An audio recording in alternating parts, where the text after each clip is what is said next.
السلام علیکم ورحمۃ اللہ وبرکاتہ۔ بسم اللہ والحمدللہ والصلاۃ والسلام علی رسول اللہ۔ محترم ناظرین، انبیاء کرام کے قصوں پر مشتمل اس سیریز کے 10ویں ایپیسوڈ میں حاضر خدمت ہوں۔ آپ کے ساتھ کبھی ضرور ایسا ہوا ہوگا کہ آپ کو کسی ایسے شخص نے دھوکہ دیا ہو جس سے آپ بہت زیادہ محبت کرتے ہوں۔ آپ کے ساتھ شاید یہ بھی ہوا ہو کہ آپ کو اس غلطی کی سزا ملی ہو جو آپ نے کبھی کی ہی نہیں تھی۔ کبھی آپ کو ایسا محسوس ہوا ہو کہ آپ ٹوٹ چکے ہیں، آپ تنہا رہ گئے ہیں اور آپ کو نظر انداز کیا جا رہا ہے۔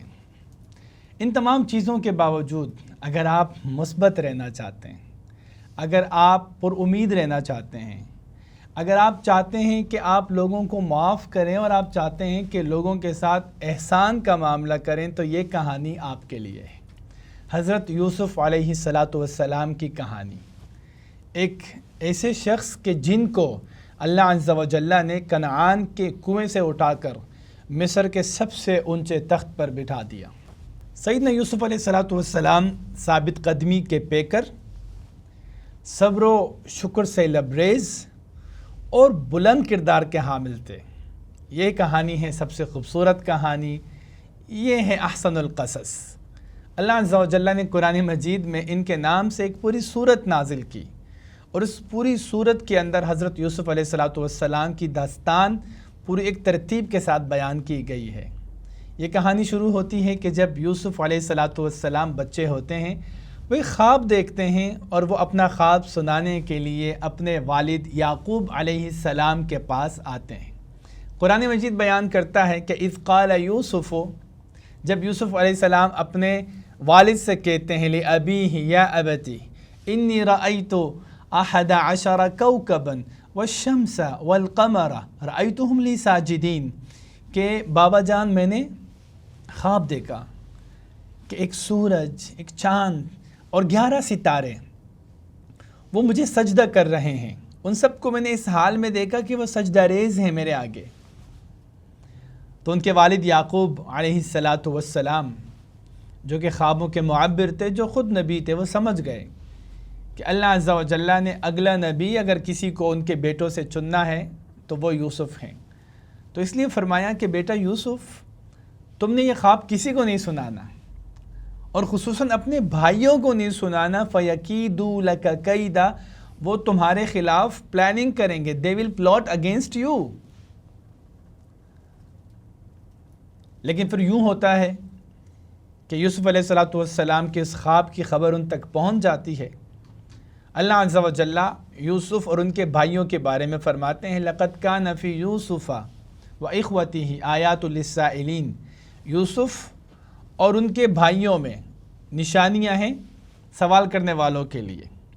جب یوسف کے بھائیوں کو یوسف علیہ السلام کے خواب کے بارے میں پتہ چلتا ہے، اور وہ پہلے سے ہی چونکہ پریشان ہوتے ہیں کہ ان کے والد یعقوب زیادہ تر توجہ اپنے دو سب سے چھوٹے بچوں یوسف اور اس کے چھوٹے بھائی کو دے رہے ہیں، تو وہ آپس میں جب بھی پرائیویٹ میں بیٹھتے ہیں تو وہ ان کی گفتگو کا محور یہ ہوتا کہ ہمارے والد صاحب، ان کی توجہ، ان کا سارا لاڈ وہ یوسف کے لیے ہی ہے، جبکہ ہم ایک مضبوط جماعت ہیں۔ ان ابانا لفی ضلال مبین، ہمارے والد صاحب اس معاملے میں غلطی پر ہیں۔ اور پھر وہ ایک پلان کرتے ہیں، آپس میں ڈسکشن ہوتی ہے۔ کوئی کہتا ہے کہ یوسف کو قتل کر دیتے ہیں، کوئی کہتا ہے کہ نہیں، ایسا کرتے ہیں کہ دور دراز اس کو چھوڑ آتے ہیں، دور دراز چھوڑ کر آتے ہیں تاکہ وہ واپس نہ آئے اور ہمارا مسئلہ حل ہو جائے گا۔ ہم تو یہ چاہتے ہیں کہ یوسف منظر سے غائب ہو جائے اور ہمارے والد کی ساری محبت ہمارے لیے خاص ہو جائے، وہ اپنی محبت، اپنا لاڈ ہم پہ نچاور کرنا شروع کر دیں۔ تو یہی ہوتا ہے، جیسے کہ یعقوب علیہ السلام نے اپنے بیٹے کو خواب کی تعبیر بتاتے ہوئے کہا تھا کہ اپنے بھائیوں کو یہ خواب مت سنانا۔ فَيَكِيدُوا لَكَ كَيْدًا إِنَّ الشَّيْطَانَ لِلْإِنسَانِ عَدُوٌّ مُّبِينٌ، شیطان وہ انسان کا کھلا دشمن ہے۔ اور پھر شیطان نے چال چلی، ان کے بھائی شیطان کے وسوسے میں آ گئے، وہ حسد میں پڑ گئے، انہوں نے یوسف علیہ السلام کے خلاف پورا ایک پلاٹ بنایا اور اس کو اپنے گھر سے گھومنے اور اس کو سیر پہ لے جانے کا بہانہ کر کے اس کو دور دراز ایک اندھے کنویں گہرے کنویں میں چھوڑ آتے ہیں۔ پھر یوں ہوتا ہے کہ یوسف علیہ السلام کو کچھ لوگ وہاں سے اٹھاتے ہیں اور مصر کے بازار میں بیچ دیتے ہیں، اور وہاں عزیز مصر جو فائنینس منسٹر ہوتا ہے مصر کا، وہ ان کو خرید لیتے ہیں اور اپنے گھر پر جا کر اپنی بیوی سے کہتے ہیں کہ اکرمی مثواہ، اس بچے کا بہت خیال رکھنا، یہ ہمارے لیے مفید بچہ ثابت ہو سکتا ہے، ہم اس کو بیٹا بنا سکتے ہیں۔ ان کی اپنی اولاد تھی نہیں۔ یوں یوسف علیہ السلام کی کہانی ایک نیا موڑ لیتی ہے اور وہ مصر میں ان کی پرورش ہونی شروع ہو جاتی ہے۔ پھر محترم ناظرین، یوں ہوتا ہے کہ حضرت یوسف علیہ السلام جوان ہوتے ہیں اور اللہ عز و جل ان کو حکمت عطا کرتے ہیں، ان کو علم عطا کرتے ہیں۔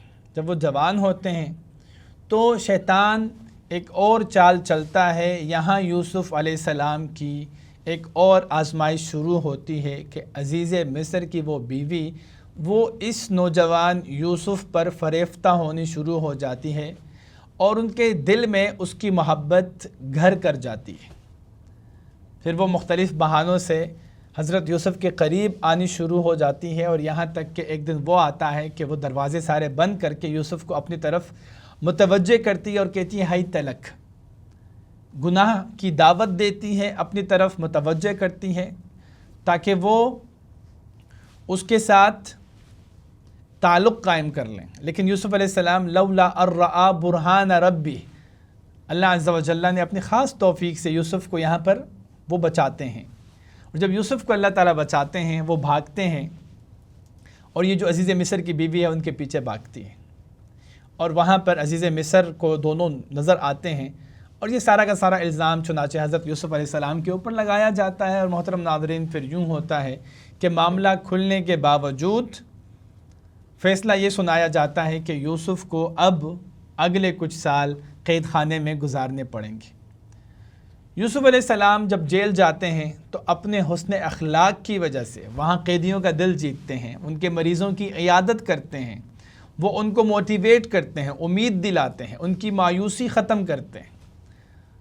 تو ان کا کردار، ان کی سیرت، ان کا کریکٹر دیکھ کر لوگوں کو انسیت پیدا ہوتی ہے۔ پھر یوں ہوتا ہے کہ دو لوگ خواب دیکھتے ہیں۔ حضرت یوسف علیہ السلام مختصر قصہ کہ ان کے خواب کی تعبیر بیان کرتے ہیں۔ ان میں سے ایک شخص کی خواب کی تعبیر یہ ہوتی ہے کہ اس کو سولی پہ لٹکایا جائے گا، اور دوسرا شخص بادشاہ کا خاص ساقی بن جاتا ہے۔ کچھ عرصہ گزرتا ہے، بادشاہ خواب دیکھتے ہیں۔ بادشاہ خواب یہ دیکھتے ہیں کہ 7 کمزور گائیں 7 موٹی گائیں کو کھا جاتی ہے، اور پھر 7 گندم کی سوکھی بالیاں اور 7 گندم کی ہری بالیاں دیکھتے ہیں۔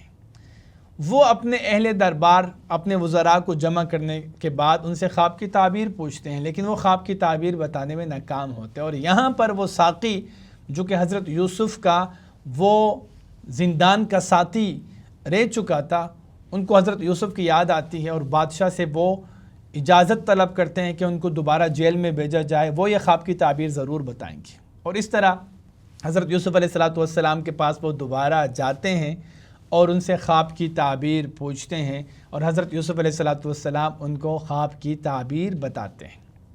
جب بادشاہ خواب کی تعبیر سنتے ہیں تو بہت خوش ہو جاتے ہیں اور کہتے ہیں کہ یوسف کو میرے پاس بلائیے۔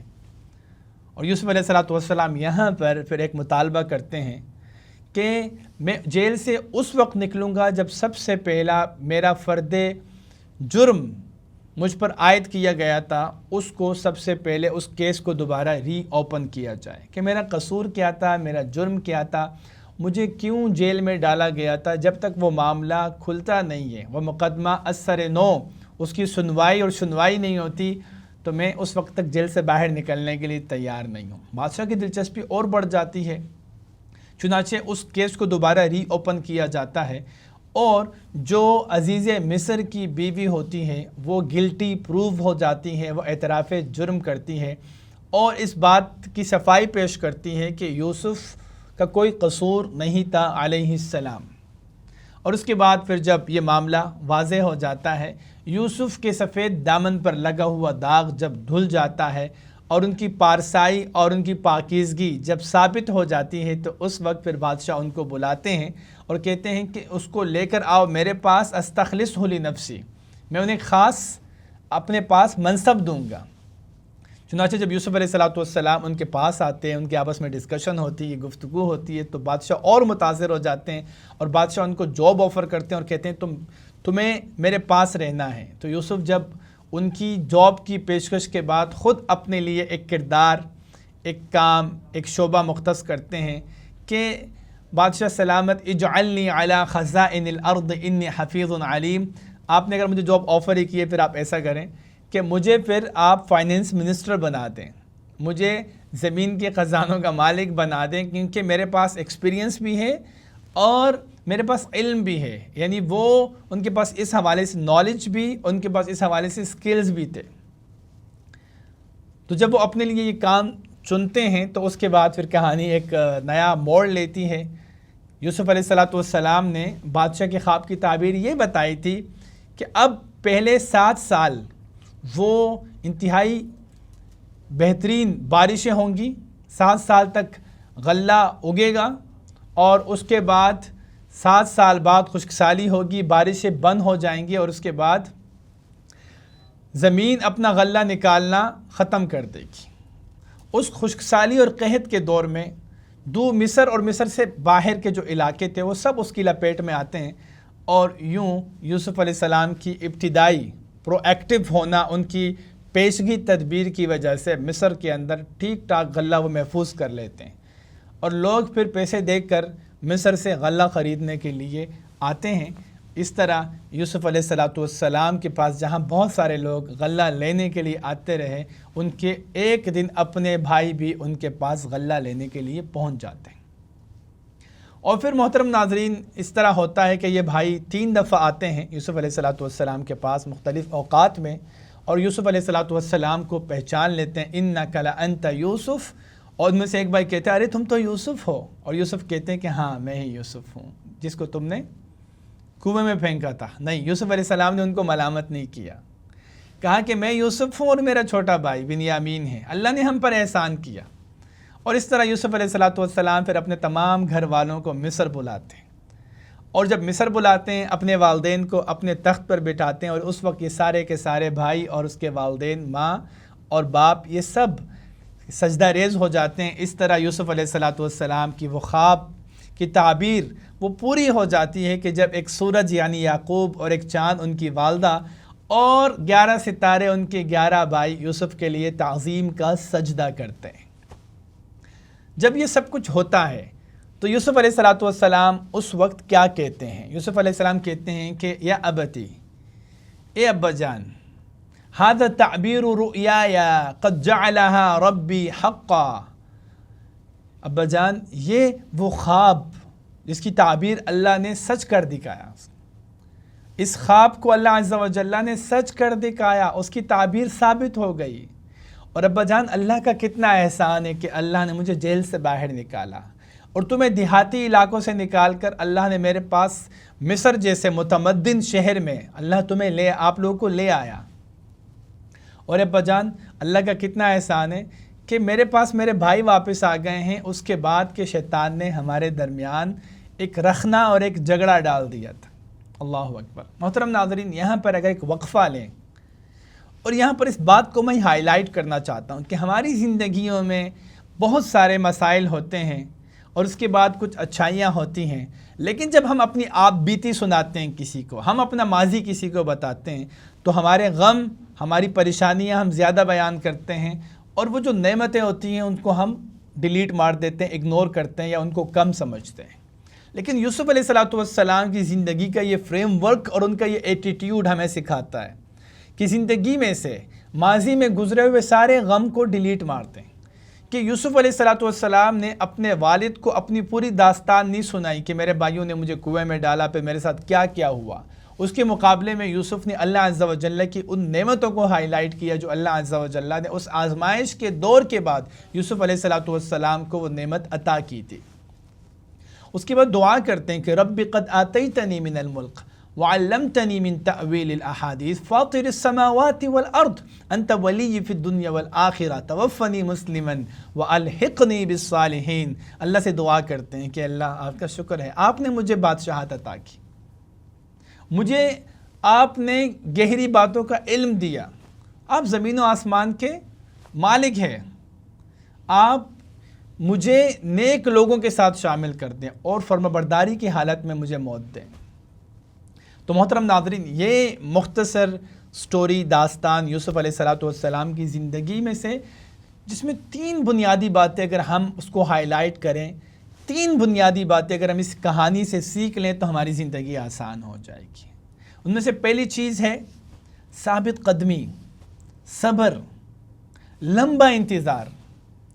اگر میں اور آپ یہ چاہتے ہیں کہ ہم اپنی منزل تک پہنچ جائیں، ہم کامیاب ہو جائیں، ہم جس چیز کے لیے اللہ عز و جل نے ہمیں پیدا کیا ہے اس کو ہم حاصل کر لیں، تو جلد بازی سے بچیں، ڈگمگانے سے نہ گھبرائیں، ثابت قدم ہو جائیں اور لمبا انتظار کریں۔ اگر آپ لمبا انتظار کریں گے، اگر آپ ہمیشہ صبر کریں گے اور اپنا سفر جاری رکھیں گے، تو یہ دنیا والوں کی سازشیں، یہ آپ کے خلاف ان کے پروپیگنڈے، ان کی پلاننگ اور ان کی پلاٹس، یہ آپ کو نقصان نہیں پہنچا سکتے۔ یہاں پر عبداللہ بن عباس رضی اللہ عنہما نے جو نبی صلی اللہ علیہ وسلم سے حدیث نقل کی ہے، اس کا ایک جملہ دہرانا چاہوں گا کہ لو اجتماعت الامت، اگر یہ ساری کی ساری امت جمع ہو جائے اور تمہیں نقصان پہنچانا چاہے، نہیں پہنچا سکتے مگر اتنا جتنا تمہاری تقدیر میں لکھا ہے، تو ہمارے حصے کا فائدہ کوئی ہم سے چھین نہیں سکتا اور ہمارے حصے کا نقصان کوئی ہم سے ہٹا نہیں سکتا۔ اور دوسری چیز جو ہمیں یہاں پر سیکھنے کو ملتی ہے وہ یہ ہے کہ ہمیشہ پر امید رہیں اور مثبت رہیں، نیگیٹو نہ ہوں، آپٹیمزم کو لے کر چلیں، ہمیشہ اچھا سوچیں اور اللہ عز و جل کی رحمت سے مایوس نہ ہوں۔ اچھے دن آئیں گے، راتوں کے بعد صبح ہوتی ہیں، اندھیروں کو ختم کرنے کے لیے سورج نکلتے ہیں، اور ہر ایک مصیبت کے بعد ایک نیا چانس اللہ دیتا ہے۔ یہ زندگی کا مزاج ہے، تو اس لیے مایوس بالکل نہ ہوں۔ اور تیسری اور آخری بات کہ لوگوں کو نفع دیں۔ آپ سٹیبل ہیں یا نہیں ہیں؟ ہمیں سے اکثر لوگ انتظار کرتے ہیں کہ جب ہم سٹیبل ہو جائیں گے تو پھر ہم اللہ تعالیٰ کے دین کا کام کریں گے، ہم لوگوں کے لیے کام کریں گے، ابھی تو میرے اپنے حالات ٹھیک نہیں ہیں۔ حضرت یوسف علیہ السلام نے یہ نہیں دیکھا کہ وہ جیل میں ہیں، وہ غلامی کی زندگی گزار رہے ہیں، وہ کن حالات میں ہیں، وہ نہیں دیکھ رہے۔ وہ ہر جگہ لوگوں کو نفع پہنچا رہے ہیں۔ وہ خود جیل میں ہیں لیکن قیدیوں کو خوابوں کی تعبیر بتا رہے ہیں، وہ ان مریضوں کی عیادت کر رہے ہیں، وہ ان کو موٹیویٹ کر رہے ہیں، وہ اللہ کا تعارف کروا رہے ہیں، زندگی کا مقصد سمجھا رہے ہیں۔ وہ خود جیل میں ہیں لیکن جو سرزمین مصر ہے اس پر ٹوٹنے والی اتنی بڑی مصیبت سے باہر نکلنے کی تدبیر سکھا رہے ہیں۔ تو یہ یوسف علیہ السلام کا جو رویہ ہے، یہ جو ان کا کردار ہے، یہ ان کے کردار کی عظمت ہے کہ وہ ان پریشانیوں کے باوجود بھی وہ دوسروں کے مسائل حل کر رہے ہیں، وہ احسان کر رہے ہیں۔ یہاں تک کہ سورہ یوسف کے اندر 4 سے 5 مرتبہ ان کے لیے لفظ استعمال کیا گیا، محسنین، انہ کان من المحسنین، ان اللہ لا یضیع اجر المحسنین۔ کون ہے محسن؟ یوسف ہے محسن، کیونکہ وہ احسان کرتے ہیں کہ وہ لوگوں کو فائدہ پہنچاتے ہیں۔ اور اگر چوتھی چیز اس کے ساتھ ہم ایڈ کر لیں وہ یہ ہے کہ خصوصاً نوجوانوں کے لیے کہ زندگی میں اگر کبھی گناہ، بے حیائی اور اپنی پاکیزگی پر کمپرومائز کرنا پڑے تو یوسف کو یاد کر لینا۔ ہمارے ہاں تو یہ ہوتا ہے کہ پہل بعض دفعہ نوجوانوں سے ہوتی ہے، شاید اکثر نوجوانوں سے ہوتی ہے۔ یہاں یوسف علیہ السلام بچنے کی کوشش کر رہے ہیں، ان کو مبتلا کیا جا رہا ہے اور بار بار کیا جا رہا ہے اور پورے شکنجے میں ان کو لینے کی کوشش کی جا رہی ہے، مگر یوسف علیہ السلام بچ رہے ہیں اور وہ کوشش کر رہے ہیں بچنے کی، اور انہوں نے جیل جانا پسند کیا اس مقابلے میں کہ کسی بے حیائی میں پڑے۔ تو آج کے نوجوان کے لیے، ہم سب کے لیے کہ ہم اپنی آنکھوں کی حفاظت کریں۔ ایک انسان کی انٹیگریٹی ہوتی ہے، اس کا ایک وقار ہوتا ہے، ڈگنیٹی ہوتی ہے۔ وہ کیسے اپنی ڈگنیٹی کو کمپرومائز کر سکتا ہے اپنے چھوٹی سی خواہش اور اس بے حیائی کے کام میں پڑنے کے اوپر؟ تو اس لیے محترم ناظرین، یوسف علیہ السلام کی کہانی ایک پورا پیکج ہے، ایک پورا فریم ورک ہے ہم سب کے لیے اور مختلف کرداروں کے لیے، کہ ہم سب یوسف علیہ السلام کی طرح اپنی منزل تک پہنچنے کے لیے لمبا انتظار کریں، صبر کریں، ثابت قدم رہیں، پر امید رہیں۔ اسی طرح اس پورے سفر میں لوگوں کو فائدہ پہنچانا نہ بھولیں، لوگوں کے ساتھ احسان کریں اور اپنی زندگی کی، اپنی جوانی کی، اپنی صحت کی اور اپنی حیا اور وقار کی حفاظت کریں۔ اللہ تعالیٰ سے دعا ہے کہ اللہ تعالیٰ ہم سب کو سننے سمجھنے کے بعد عمل کرنے کی توفیق عطا فرمائیں۔ اسی کے ساتھ ہی ہمارے آج کے ایپیسوڈ اپنے اختتام کو پہنچتا ہے۔ آپ سے ملاقات ہوگی نیکسٹ ایپیسوڈ میں، تب تک کے لیے اجازت دیجیے۔ سبحانک اللہم و بحمدک، نشہد ان لا الہ الا انت، نستغفرک و نتوب الیک۔ السلام علیکم ورحمۃ اللہ وبرکاتہ۔